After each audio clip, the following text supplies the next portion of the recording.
I'm Darius McDermott from Fund Caliber. Today, I'm delighted to be joined by Neil Goddin, who is co-manager on the Artemis Positive Future Fund. Neil, good morning. Good morning, Darius. Thanks for having me. Thank you for coming on. One of the unique things about this fund is your reporting. You categorise holdings via the UN Sustainable Development Goals. And the biggest area you have represented in the fund at the moment is the SDG 3, good health and well-being, which are big subjects at the moment. Could you tell us a little bit about this area and one of the two of the companies that you have here? Yeah, thank you, Darius. Just taking a quick step back, we often invest in small companies that we hope and believe are having a big impact.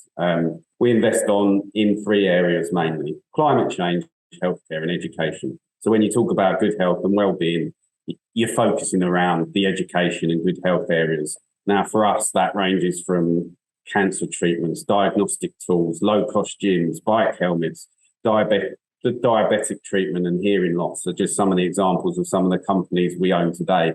There's many more areas. So although it is an area we are invested in size, the end markets are varied and very different from each other. But if we take one or two examples, let's start with Amplifon. It's probably a company many of people know. You'll see the shops on the streets of the UK and all around the world. So at heart, they are a company that supplies hearing aids. Maybe it doesn't sound like the most exciting investment in the world ever when you first hear about it. If I take a step back, though, the history of Amplifon starts in 1946 over the war, after the war. So they started the company then because, unfortunately, there were so many people coming back from the war that had hearing problems. So the history of the company starts with one of having a positive impact on the world, and that's really carried on. You know, health, hearing is so important to including people with hearing problems in society. We are beginning to focus a lot more on the total cost of care, and this is another key factor with areas like hearing. So what's the issue? The issue is that actually we look at the cost of a hearing aid and say, well, that's expensive. What we don't think about is if someone who can't hear isn't included in society, what is the cost in society of that total cost? So hearing aids can be a really good way to help people who have hearing loss feel included and do normal things like have a job and all that kind of stuff. There are lots of trends behind hearing that are really exciting and big tailwinds. The key one being we're getting older. I mean, I think the average patient that Amplifon sees is 81 years old. These are not young people, but as we get older, we do suffer more from hearing loss and people are living longer, which is great, but we need to ensure that they have good lives too. Now, on top of that, also, unfortunately, there are trends in the world that we all know about that are meaning people are losing their hearing younger. But one of the key areas being headphones, unfortunately, causing hearing loss at younger ages. So what I'm setting out is a story where you can clearly see there are trends that are helping the whole sector. Now, what gets me really excited about Amplifon is a few years back, they introduced their own brand of hearing aids. These hearing aids are far cheaper than the other companies you'll know out there that do manufacture hearing aids. You know, hearing aids can often start at £2,000, £3,000, £4,000. The basic hearing aid that Amplifon supply starts at £500. Now, interestingly, for Amplifon, they can actually make more money on their own brand hearing aid, despite it being cheaper than they can selling other people. So this trend within their business of selling more of their own private label hearing aids is both more inclusionary because more people can get it. It's not just a product for the more affluent in the world.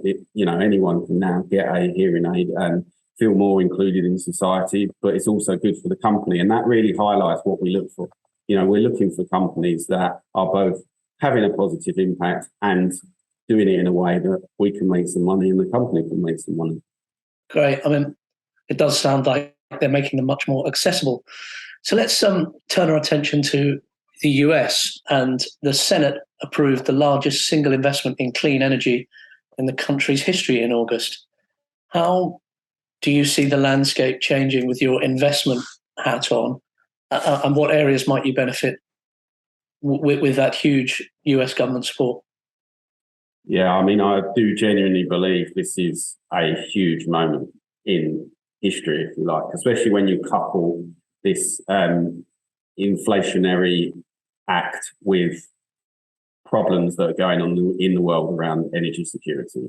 You know, we first and foremost, we all know the sad stuff that's going on in Ukraine. So when you couple the fact that you've got increased energy prices, you've had a highlight to us all as a human race how fragile our energy sort of infrastructure is. You know, all of this oil and gas often comes out of places that aren't politically stable. There's no point sugarcoating it any other way, and it isn't sustainable. Forgetting the climate impact for a second, you know, the energy security risks that we have today are huge, and that's what's caused a lot of the issues that are in the world right now, you know, in terms of the cost of living crisis.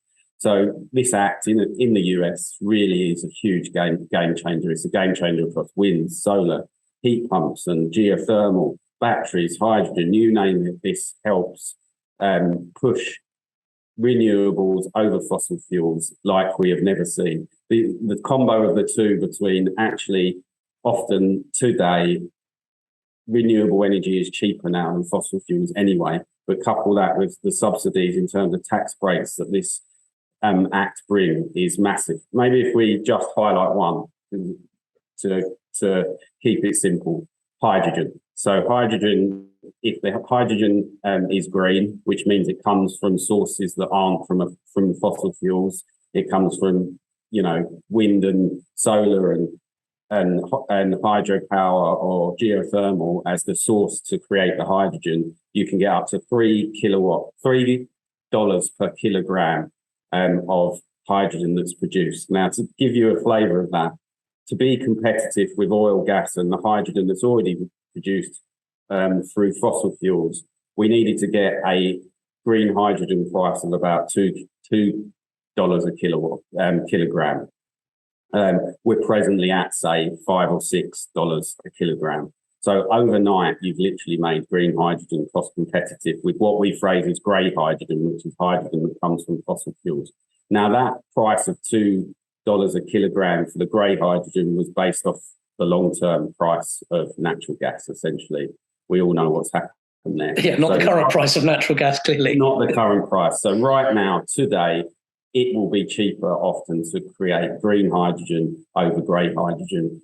Even, you know, they're probably about on the par with each other now using today's natural gas price before you put this subsidy in place. Now with this subsidy in place, it's a complete game changer. I think about it as, you know, and this isn't just green hydrogen, but all of these different factors. You had a big boulder at the top of the mountain that needed pushing, and we've just pushed it. And once you push that boulder, it's can't stop it. Very difficult to stop it. And, you know, why would you want to, from an energy, you know, security point of view? Even if you don't believe in anything to do with climate change, you think we should just focus on the money and it should just be all about that.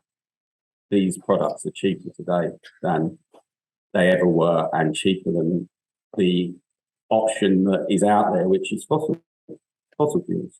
So sticking with the US, we know that generally the US public has a love affair with their cars, and you know those sort of mid-sized trucks that they tend to drive are big polluters. Do we generally see a runway to electric vehicles in the States, as it appears to be that there is in Europe at the moment, or are we sort of, you know, hoping for the best but not necessarily going to get there? Well, I mean, the simple answer is we better have, because, you know, many of these sort of regulations against selling combustion engines sort of start not long after 2030. So we're going to have to find a way.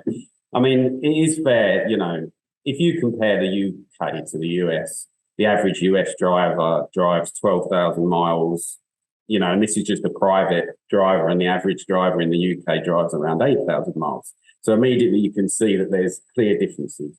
Now, when you add into that, if you're talking about SUVs, you are talking in general about a large slug of them being people who work in a trade or, you know, work for themselves or work for a big company. And they do often drive their cars more, and they do often have big weights in them. So definitely it's more complicated around those big trucks. Now, you know, as you see in the UK, if you do the school drop-off like I do sometimes, I'm not sure everyone who's driving a big SUV in the UK or US really needs one.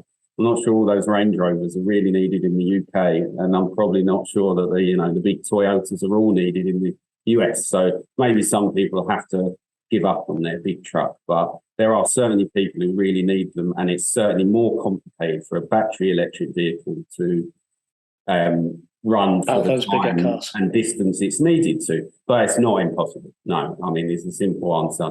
Interesting what you're seeing across some of the manufacturers and what you're seeing across some of the end users. So people like Amazon, who, obviously, and UPS and all these guys who use lots of trucks, is a kind of blended approach. So you've got things like e-fuels, which is like, your biofuels, biodiesel, etc. popular. You've got battery electric vehicles, and you've got some that they're running off either hydrogen fuel cells, or much more realistically, a combo of hydrogen and battery. I think this is a big underestimated trend that you'll see in these trucks and vans, that weight is important, and at the same time, so is the distance you drive. So you'll see a combo of batteries, some fuel cells, but not loads, as answers to some of these questions to put people's mind at rest around range anxiety, really, which is the key factor. Thank you, Neil. All very interesting. Maybe then we could just do a quick roundup on a subject close to my heart, which is something that you mentioned in a recent update about new ingredients to make beer. Sounds very important. Tell us a little bit about that, please. It could be, and I'm not sure it's in a good way. I mean, I guess if we think about it, in the quest to try and make the world at large realise that climate change is here now, it's not a future generations thing. You have to understand that some things are going to change quicker than others. And if we keep having these hot summers with lack of rain, as the norm, some of the crops we grow today are going to become really expensive. Maybe it's impossible to use, traditional barley to make beer. I mean, so there was, in 2020, there was a beer company in America that came out with a climate adjusted beer, and it had dandelions in it, and it had some other crops that were resistant to, the climate change in terms of heat and stuff like that. And they also added into it some, smoke-ridden water, because again, the water might taste different if all over America and Australia and Africa we keep having these bushfires, so water scarcity is going to become a problem in getting clean water. So they were just trying to highlight what a beer could taste like in the future if we keep on the present path, and it didn't sell very well. I'll leave it there. I mean, jokes aside, it is a problem for wine, it's a problem for coffee, it's a problem for drinking water, all these factors. There's more people in the world today than there was 50 years ago, and by any measure, there's likely to be more in 50 years than there are today. And some of these resources aren't getting any bigger. We eat more meat, than we ever used to as a race. I mean, I think I saw one stat was, if everyone in the world ate as much as the average American, we'd need 5 times as many globes as we've got today. That's that's before you add in complications around, stuff we're talking about in terms of changing temperatures that we just don't know the impacts. But yeah, the point behind it is to try and get people to realise that you could be drinking different beer in your lifetime, Darius, which is pretty sad and depressing. Neil, thank you very much. Let's end it on that high note. That we all. I think the point you're making is that we all have to expect some, and in some cases, some substantial change in the way that we go about our lives in the future. So, a nice way of crystallising that there at the end. And listen, if you'd like more information on the Artemis Positive Future Fund, please do visit fundcalibre.com.